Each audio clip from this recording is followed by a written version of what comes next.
నమస్కారం రచ్చ మీడియాకి స్వాగతం. హెడ్లైన్ చూద్దాం.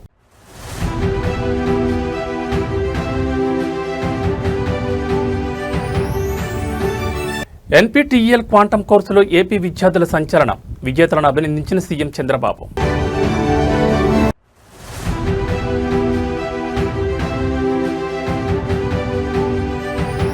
ఏపీ స్థానిక పౌరులో చారిత్రాత్మక మార్పు.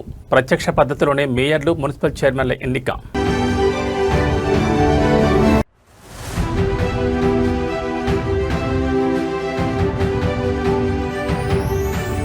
సనత్ నగర్లో doctor MCR TIMS super speciality ఆసుపత్రి ప్రారంభం. నగరవాసులకు కార్పొరేట్ స్థాయి వైద్యం.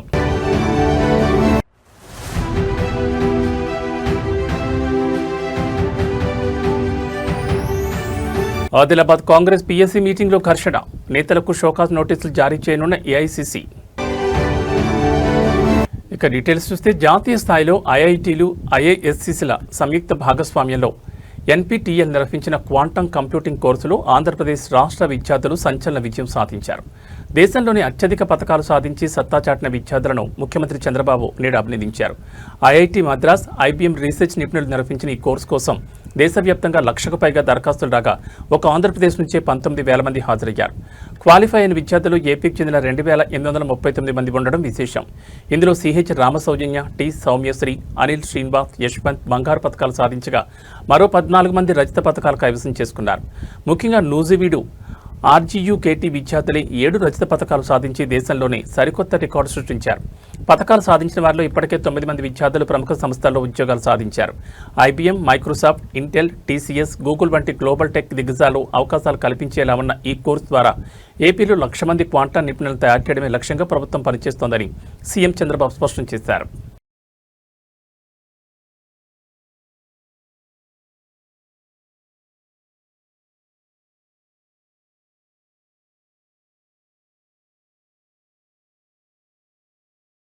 ఆంధ్రప్రదేశ్ స్థానిక సంస్థల ఎన్నికల విధానంలో ముఖ్యమంత్రి చంద్రబాబు నాయుడు ప్రభుత్వం అత్యంత కీలక నిర్ణయం తీసుకుంది. ఇకపై రాష్ట్రంలో మున్సిపల్ చైర్మన్లు, నగర కార్పొరేషన్ మేయర్ల ఎన్నికలను ప్రత్యక్ష పద్ధతిలోనే నిర్వహించాలని సీఎం చంద్రబాబు అధ్యక్షతన జరిగిన మంత్రుల సమావేశంలో నిర్ణయించారు. ఈ ప్రతిపాదనపై నేటి కేబినెట్ భేటీలో చర్చించి ఆమోదం తెలపడంతో పాటు వెంటనే అసెంబ్లీలో చట్ట సవరణ బిల్లును ప్రవేశపెట్టేందుకు ముహూర్తం ఖరారు చేశారు. గతంలో కౌన్సిలర్లు, కార్పొరేటర్లు మాత్రమే మేయర్లను, చైర్మన్లను ఎన్నుకునే పరోక్ష విధానం అమల్లో ఉండేది. దీనివల్ల ప్రలోభాలు, క్యాంపు రాజకీయాలు పెరిగిపోతున్నాయన్న విమర్శలుండడంతో సీఎం చంద్రబాబు ప్రజాస్వామ్యబద్ధంగా ప్రజలే నేరుగా మేయర్లు, చైర్మన్లను ఎన్నుకునే విధానానికి శ్రీకారం చుట్టారు. అమరావతిలో మంత్రులతో సుదీర్ఘంగా చర్చించిన అనంతరం ఈ కీలక నిర్ణయానికి ఆమోదముద్ర వేశారు. మంత్రుల భేటీ ముగిసిన వెంటనే నేడు జరగనున్న రాష్ట్ర మంత్రివర్గ సమావేశంలో ఈ చట్ట సవరణపై అధికారికంగా చర్చించి నిర్ణయం తీసుకోనున్నారు. ఆ వెంటనే ప్రస్తుత అసెంబ్లీ సమావేశాల్లోనే మున్సిపల్ చట్ట సవరణ బిల్లును ప్రవేశపెట్టి ఆమోదింపజేసేలా ప్రభుత్వం వేగంగా అడుగులు వేస్తోంది.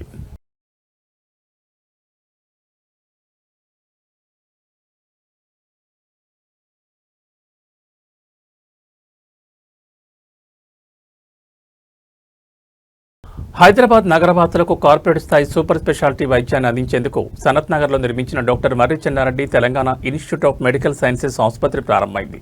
ముఖ్యమంత్రి రేవంత్ రెడ్డి ఈ అత్యాధునిక ఆసుపత్రిని అధికారికంగా ప్రారంభించిన అనంతరం మంత్రులతో కలిసి ఆసుపత్రిలోని వివిధ విభాగాలను క్షుణ్ణంగా పరిశీలించారు. Cardio, renal, organ transplant, sciences విభాగాల్లో అందుబాటులోకి తెచ్చిన మోడర్న్ ఆపరేషన్ థియేటర్లు, పోస్ట్ ఆపరేటివ్ వార్డులు, ట్రామా కేర్ మరియు ఐసీయూ విభాగాలను సీఎం పరిశీలించారు. చికిత్స కోసం వచ్చే రోగుల రిజిస్ట్రేషన్, రిసెప్షన్లో టోకెన్ డిస్పెన్సర్ యంత్రాల పనితీరు, ఓపీ కౌంటర్ల పనితీరును స్వయంగా తనిఖీ చేశారు. అత్యాధునిక వైద్య పరికరాల గురించి వైద్యులు, నర్సింగ్ సిబ్బందిని అడిగి తెలుసుకున్న సీఎం నిర్వహణలో ఎలాంటి లోపాలు లేకుండా పేదలకు మెరుగైన వైద్య సేవలు అందించాలని అధికారులను ఆదేశించారు. ఈ కార్యక్రమంలో ఉప ముఖ్యమంత్రి భట్టి విక్రమార్క, మంత్రులు దామోదర్ రాజనరసింహ, కోమటిరెడ్డి వెంకటరెడ్డి, పొన్నం ప్రభాకర్ సహా పలువురు ప్రజాప్రతినిధులు, ఉన్నతాధికారులు పాల్గొన్నారు. ఆసుపత్రిలోని విభిన్న విభాగాలు మరియు థియేటర్లను మంత్రులు, ప్రజాప్రతినిధులు లాంఛనంగా ప్రారంభించారు.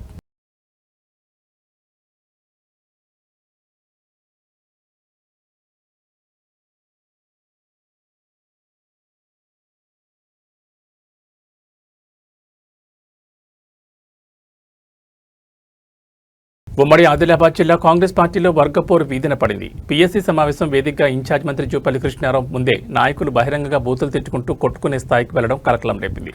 బాడుకో అంటూ ఒకరినొకరు తీవ్ర పదజాలంతో దూషించుకోవడంతో సమావేశంలో తీవ్ర ఉద్రిక్త వాతావరణం నెలకొంది.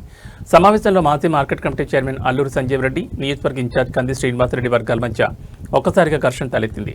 అసలు ఈ సమావేశానికి అల్లూరి సంజీవ్ రెడ్డి ఎలా హాజరవుతారంటూ కంది శ్రీనివాసరెడ్డి వర్గం అడ్డుకోవడంతో రచ్చ మొదలైంది. ఇరు వర్గాల నాయకులు మంత్రి జూపల్లి సమక్షంలోనే విచక్షణ వరచి బూతులు తిట్టుకుంటూ వాగ్వాదాన్ని దిగారు. అధిష్టానం ప్రతినిధులు మంత్రి ముందే క్రమశిక్షణ తప్పి ప్రవర్తించడంపై ఏఐసీసీ కార్యదర్శి తీవ్ర ఆగ్రహం వ్యక్తం చేశారు. పార్టీ ప్రతిష్టకు భంగం కలిగించేలా ప్రవర్తించిన ఇరు వర్గాల నాయకులకు షోకాజ్ నోటీసులు జారీ చేస్తామని హెచ్చరించారు. ఈ ఘటనతో జిల్లా కాంగ్రెస్లో అంతర్గత విభేదాలు మరోసారి బహిర్గతమయ్యాయి.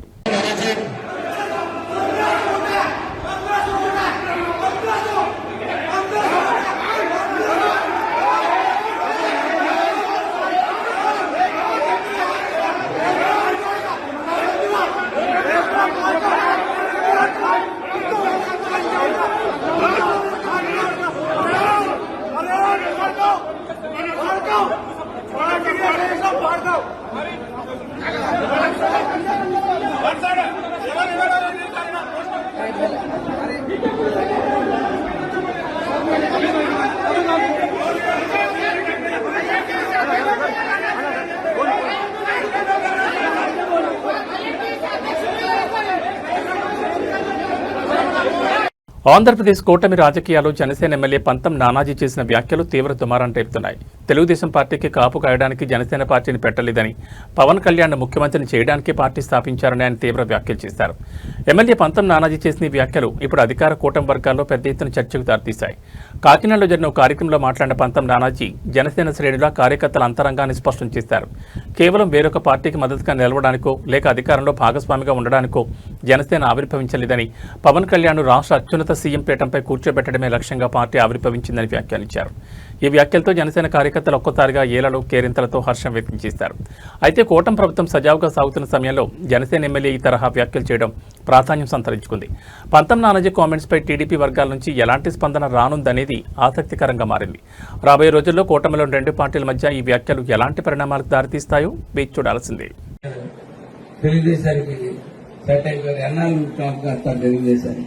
తెలుగుదేశాన్ని కాపు కాయడానికి పార్టీ పెట్టలేదు. జనసేన పార్టీ పవన్ కళ్యాణ్ ముఖ్యమంత్రిగా చూడడానికి మన పార్టీ వచ్చింది. జనగామ జిల్లా పాలకుర్తి నియోజకవర్గ కాంగ్రెస్ పార్టీలో వర్గపోరు మరోసారి బహిర్గతమైంది. తొర్రూరు మండలం సోమారం గ్రామాల్లో నిర్వహించిన శివాలయ ధ్వజస్తంభ ప్రతిష్టాపన కార్యక్రమం వేదికగా కాంగ్రెస్ నాయకులు రెండు వర్గాలుగా విడిపోయి ఫ్లెక్సీల వారకు తెరలేపారు. ఒకే కార్యక్రమానికి రెండు వేర్వేరు రకాల ఫ్లెక్సీలు ఏర్పాటు చేయడంతో కాంగ్రెస్ అంతర్గత విభేదాలు కాస్త రచ్చకెక్కాయి. సోమారం గ్రామంలో జరిగిన ఆలయ వేడుకల్లో కాకిరాల హరిప్రసాద్ వర్గం, ఎమ్మెల్యే యశస్విని రెడ్డి వర్గం వేర్వేరుగా ఫ్లెక్సీలు ఏర్పాటు చేశాయి. కాకిరాల హరిప్రసాద్ వర్గం ఆధ్వర్యంలో ఏర్పాటు చేసిన ఫ్లెక్సీల్లో స్థానిక ఎమ్మెల్యే యశస్విని రెడ్డి ఫోటోను పూర్తిగా మాయం చేశారు. సీఎం సలహాదారు వేం నరేందర్ రెడ్డి, రెవెన్యూ మంత్రి పొంగులేటి శ్రీనివాసరెడ్డి ఫోటోలతో మాత్రమే ఈ ఫ్లెక్సీలు వెలిశాయి.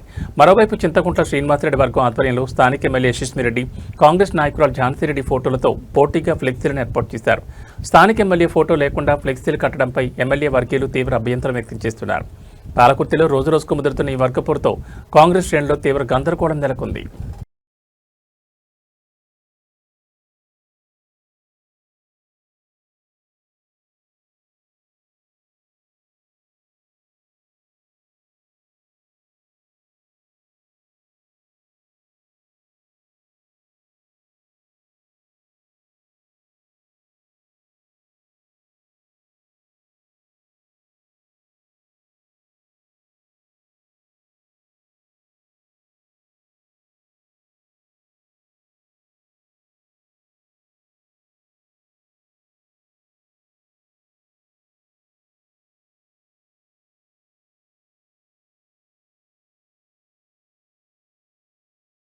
తెలంగాణ రెవెన్యూ శాఖ మంత్రి పొంగులేటి శ్రీనివాసరెడ్డిపై బీఆర్ఎస్ సీనియర్ నేత మాజీ మంత్రి హరీష్ రావు తీవ్రస్థాయిలో ధ్వజమెత్తారు. తప్పు చేసింది నువ్వు, ఆ తప్పును సరిదిద్దాల్సిన బాధ్యత కూడా నీదే పొంగులేటి అంటూ ఘాటు వ్యాఖ్యలు చేశారు. అక్రమంగా నిషేధ జాబితాలో చేర్చిన పేదల ఇళ్లను వెంటనే ఆ జాబితా నుంచి తొలగించాలని డిమాండ్ చేశారు. కాంగ్రెస్ ప్రభుత్వం అధికారంలోకి వచ్చిన తర్వాత రెవెన్యూ శాఖలో అస్తవ్యస్త నిర్ణయాలతో పేదలు తీవ్ర ఇబ్బందులు పడుతున్నారని హరీష్ రావు విమర్శించారు. నిరుపేదలు కష్టపడి నిర్మించుకున్న ఇళ్లను 22A నిషేధ జాబితాలో చేర్చడం దారుణమని మండిపడ్డారు. తక్షణమే ఆ ఇళ్లను నిషేధ జాబితా నుంచి తొలగించి పేదలకు ఉపశమనం కలిగించకపోతే రాష్ట్ర వ్యాప్తంగా పెద్ద ఎత్తున ప్రజా ఉద్యమానికి బీఆర్ఎస్ శ్రీకారం చుడుతుందని హెచ్చరించారు. రెవెన్యూ శాఖ నడపడంలో పూర్తిగా విఫలమైన పొంగులేటి శ్రీనివాసరెడ్డి వెంటనే తన మంత్రి పదవికి రాజీనామా చేయాలని హరీష్ రావు డిమాండ్ చేశారు. అధికారుల నిర్లక్ష్యం, ప్రభుత్వం నిరంకుశ వైఖరి వల్ల సామాన్య ప్రజలు రిజిస్ట్రేషన్లు కాక ఆవేదన చెందుతున్నారని, ఈ అంశంపై ప్రభుత్వం దిగివచ్చే వరకు పోరాడతామని స్పష్టం చేశారు. చేసిన తప్పు నీది, తప్పును సరిదిద్దాల్సిన బాధ్యత కూడా నీదే. ప్రజలను ఇబ్బంది పెట్టద్దు. ఏవైతే అన్యాయంగా అక్రమంగా పేద మధ్యతరగతి ప్రజల భూములను మీరు నిషేధిత జాబితాలో పెట్టినారో వెంటనే వాటిని తొలగించాలి. లేదంటే పెద్ద ఎత్తున బీఆర్ఎస్ ప్రజా ఉద్యమానికి శ్రీకారం చుడుతుంది. జాగ్రత్త అని హెచ్చరిస్తా ఉన్నా. పొంగిలేటి నీకు నైతిక విలువలుంటే తక్షణమే నైతిక బాధ్యత వహించి మంత్రిగా, రెవెన్యూ మంత్రిగా తప్పుకోవాలని చెప్పి ఈరోజు బీఆర్ఎస్ పార్టీ డిమాండ్ చేస్తా ఉంది. ఏంది భూదాహము? ఏంది ఇలా రాష్ట్రంలో కోడై కూస్తున్నారు 30% గవర్నమెంట్ అని. ఎన్ని డెవలప్మెంట్లకు తీసుకున్నారు మీరు? ఎన్ని భూములు నిషేధిత జాబితాల నుంచి తొలగించిండ్రు? ఆ తొలగించిన భూములను ఎన్ని డెవలప్మెంట్ తీసుకున్నారో వైట్ పేపర్ రిలీజ్ చేయండి.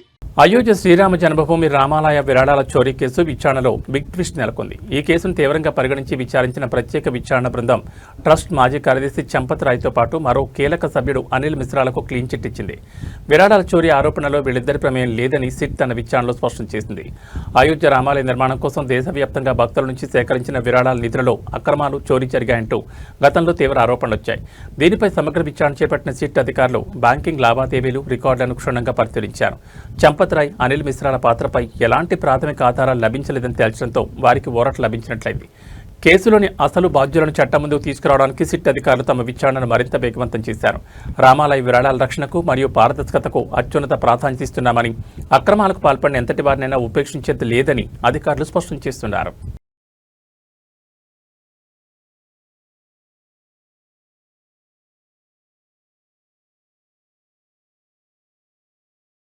ప్రసిద్ధ పుణ్యక్షేత్రం కాణిపాకంలో మెగా హీరో సాయి ధరమ్ తేజ్ పర్యటన తీవ్ర వివాదాస్పదంగా మారింది. మెగాస్టార్ చిరంజీవి పుట్టినరోజు సందర్భాన్ని పురస్కరించుకుని కాణిపాకం శ్రీ వరసిద్ధి వినాయక స్వామి ఆలయ ప్రాంగణంలోని గెస్ట్ హౌస్లో సాయి దుర్గా తేజ్ కేక్ కట్ చేయడం తీవ్ర దుమారం రేపుతోంది. ఆధ్యాత్మిక క్షేత్రంలో ఇలాంటి వేడుకలు నిర్వహించడంపై భక్తులు తీవ్ర ఆగ్రహం వ్యక్తం చేస్తున్నారు. ఈ నెల 22 చిరంజీవి పుట్టినరోజు ఉండడంతో కాణిపాకం వినాయకుడి దర్శనానికి వచ్చిన సాయి దుర్గా తేజ్ ఆలయ గెస్ట్ హౌస్లోని అభిమానులతో కలిసి కేక్ కట్ చేశారు. అయితే అత్యంత పవిత్రమైన వినాయక స్వామి ఆలయ ప్రాంగణంలో కేక్ కటింగ్ వంటి వేడుకలకు అధికారులు ఎలా అనుమతి ఇచ్చారంటూ స్థానికులు, భక్తజనం తీవ్రస్థాయిలో మండిపడుతున్నారు. ఆలయ నియమావళిని కాలరాశారని ఆరోపిస్తున్నారు. ఆధ్యాత్మిక వాతావరణానికి భంగం కలిగించేలా ప్రవర్తించడం సరికాదని, భవిష్యత్తులో పుణ్యక్షేత్రాలు ఇలాంటి వేడుకలను పూర్తిగా కట్టడి చేయాలని భక్తులు డిమాండ్ చేస్తున్నారు. సెలబ్రిటీల విషయంలో ఆలయ అధికారులు నిబంధనలు సడలించడంపై తీవ్ర విమర్శలు వ్యక్తమవుతున్నాయి. దీనిపై దేవాదాయ శాఖ అధికారులు వెంటనే స్పందించాలని కోరుతున్నారు.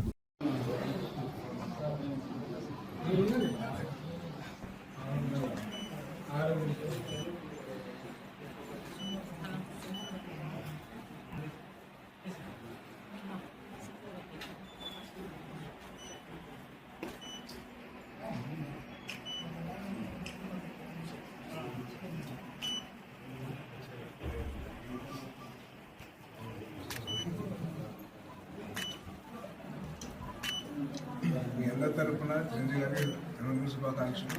హ్యాపీ బర్త్డే మావయ్య, లవ్ యూ.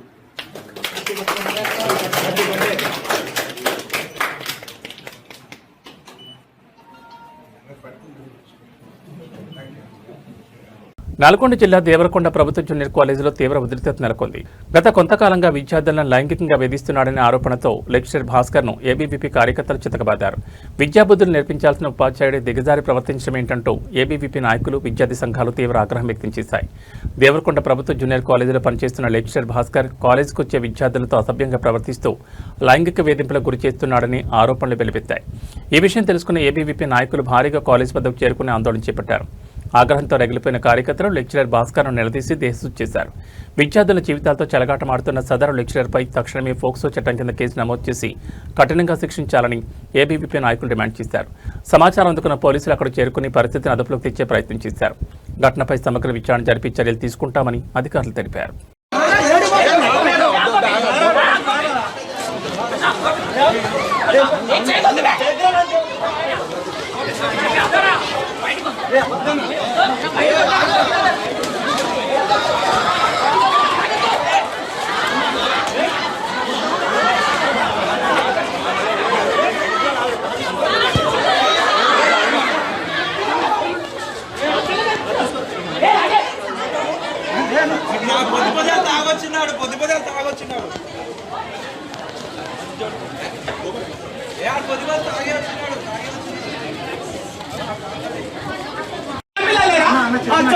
ఏం చేసినా చెప్పు నేను ఎవరితో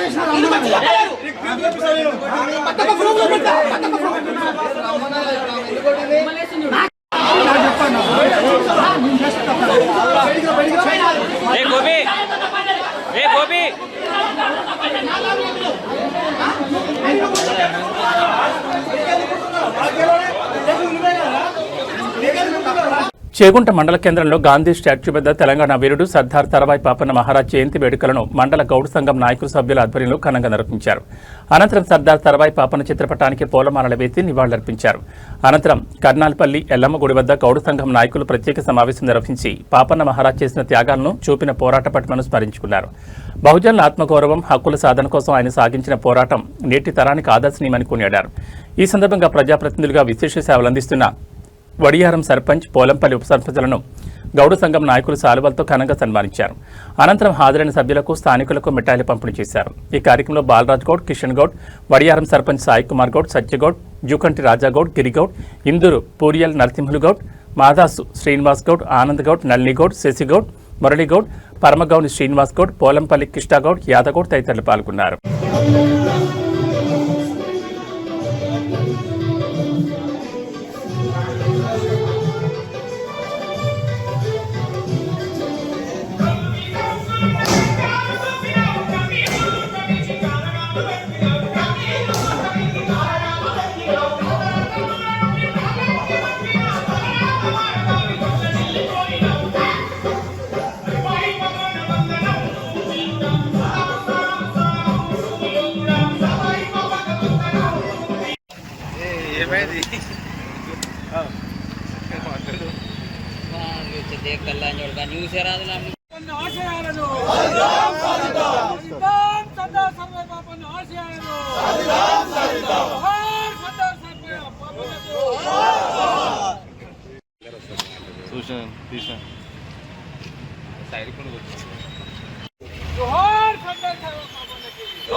ఆనాడే పోరాడిన వీరుడు మన సర్దార్ సర్వాయి పాపన్న 376వ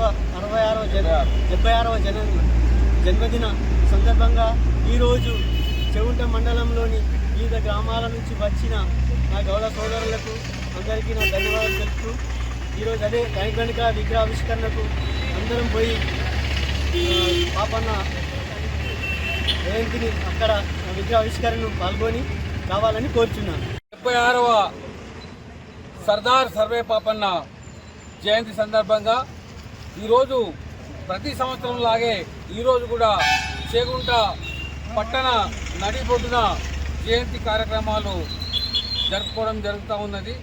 మండల స్థాయిలో మండల వ్యాప్తంగా ఉన్నటువంటి గౌడ నాయకులందరూ, గౌడ మిత్రులు అందరూ కూడా ఈ కార్యక్రమంలో పాల్గొనడం జరిగింది.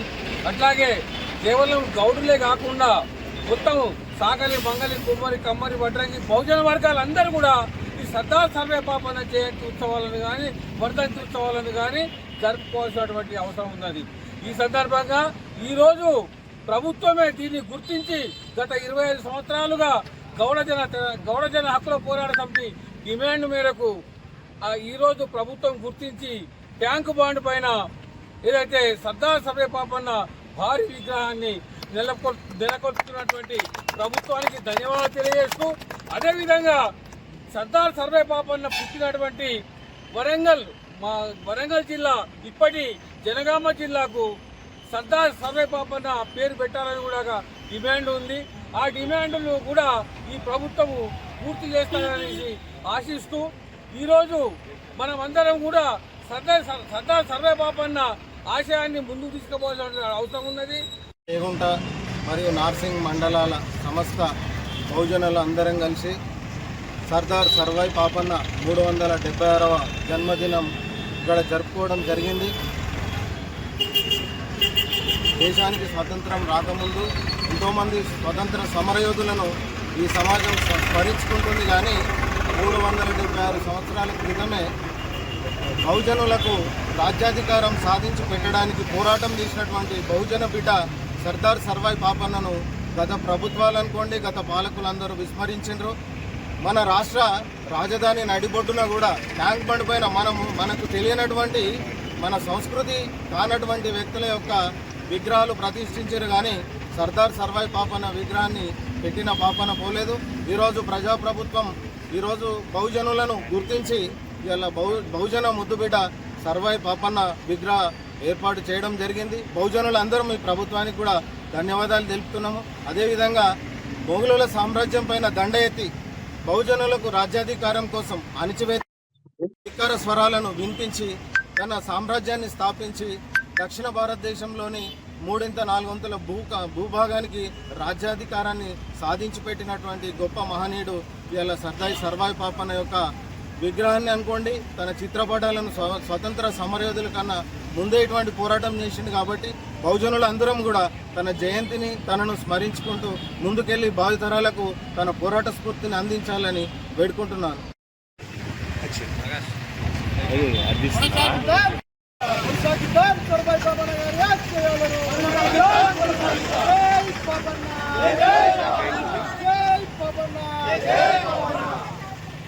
హైదరాబాద్ బులియన్ మార్కెట్లో పసిడి ధరలు మళ్లీ ఎగబాకాయి. బంగారం కొనాలనుకునే వారికి తాజా రేట్లు కాస్త షాక్ ఇస్తున్నాయి. అంతర్జాతీయ మార్కెట్ ప్రభావంతో హైదరాబాద్లో ఇవాళ 24 క్యారెట్లు మరియు 22 క్యారెట్ల బంగారం ధరల పెరుగుదలను నమోదు చేశాయి. హైదరాబాద్ బులియన్ మార్కెట్లో ఇవాళ 24 క్యారెట్ల 10 గ్రాముల పసిడి ధర ₹230 పెరిగి 1,55,890 వద్ద కొనసాగుతోంది. అదేవిధంగా ఆభరణాల తయారీకి ఉపయోగించే 22 క్యారెట్ల 10 గ్రాముల బంగారం ధర ₹200 ఎగబాకి 1,42,900 పలుకుతోంది. అటు కేజీ వెండి ధర మార్కెట్లో 2,55,000గా ఉంది. తెలుగు రాష్ట్రాల్లోని ప్రధాన నగరాలను బట్టి స్థానిక పన్నులు, ప్రాంతీయ వ్యత్యాసాల కారణంగా పసిడి రేట్లలో స్వల్ప మార్పులుండే అవకాశం ఉంది.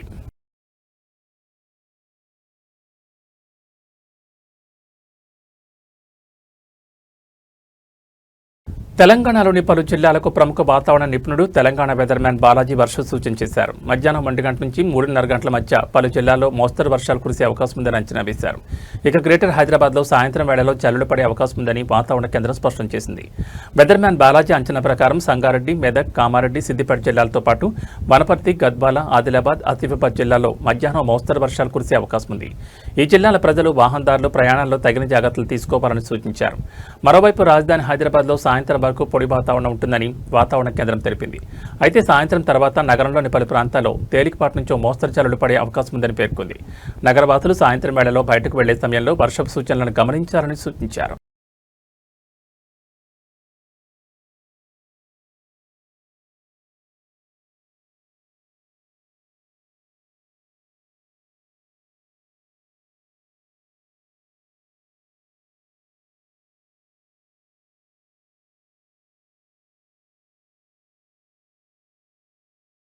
ఏబీ బులెటిన్ విశేషాలు. నమస్కారం.